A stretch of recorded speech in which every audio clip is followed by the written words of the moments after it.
UPI और banking सेवाओं समेत इन 5 चीजों में हो रहे हैं बड़े बदलाव। जानिए जेब पर कितना पड़ेगा असर। नमस्कार, मैं दिव्या, स्वागत है आपका आज के इस वीडियो में।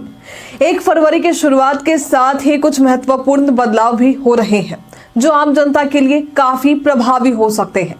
ये बदलाव मुख्य रूप से वित्तीय क्षेत्र और रोजमर्रा की जरूरतों की चीजों में हो सकते हैं, विशेषकर एलपीजी गैस सिलेंडर की कीमतों से लेकर यूपीआई ट्रांजैक्शन नियमों में बदलाव और कारों की कीमतों में वृद्धि। तो आइए जानते हैं कि इस नए महीने फरवरी में क्या क्या बदलाव होने की उम्मीद है। तो सबसे पहले बात करते हैं एलपीजी गैस सिलेंडर की कीमत में बदलाव की। हर महीने की पहली तारीख को तेल कंपनियां एलपीजी सिलेंडर की कीमतों में संशोधन करती हैं। ये संशोधन घरेलू और कॉमर्शियल गैस सिलेंडरों दोनों के लिए हो सकता है। इस बार भी 1 फरवरी को कीमतों में बदलाव होने की संभावना है।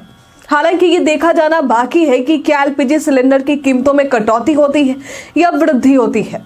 हाल ही में 1 जनवरी 2025 को 19 किलो के कॉमर्शियल गैस सिलेंडर की कीमत में कटौती देखने को मिली थी, लेकिन घरेलू सिलेंडरों की कीमतों में कोई बड़ा बदलाव नहीं हुआ था। तो वहीं 1 फरवरी के बदलाव का सीधा असर अब आम जनता की जेब पर पड़ सकता है, क्योंकि gas cylinder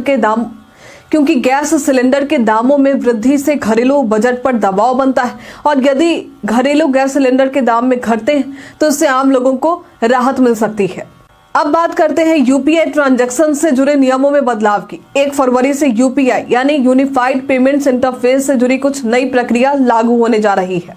national payments corporation of India यानी एनपीसीआई ने तय किया है कि अब विशेष कैरेक्टर्स से बनी यूपीआई आईडी वाले ट्रांजैक्शन स्वीकार नहीं किए जाएंगे।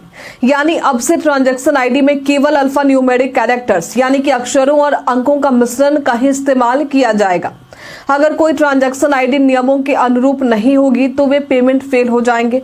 ये बदलाव 1 फरवरी से लागू हो रहे हैं और इससे यूपीआई ट्रांजैक्शन में और अधिक सुरक्षा बढ़ाने की उम्मीद है। अब बात करते हैं बैंकिंग सेक्टर में बदलाव की। कोटक महिंद्रा बैंक ने भी 1 फरवरी से अपने कुछ बैंकिंग सेवाओं में बदलाव की घोषणा की है और विभिन्न सेवाओं के शुल्क में संशोधन शामिल है। ये बदलाव बैंक ग्राहकों के लिए महत्वपूर्ण हो सकते हैं, क्योंकि इनसे उनकी रोजमर्रा की बैंकिंग गतिविधियों पर असर पड़ सकता है। उदाहरण के लिए अब कुछ एटीएम लेनदेन शुल्क बढ़ सकते हैं और बैंक के अन्य शुल्कों में भी बदलाव हो सकता है।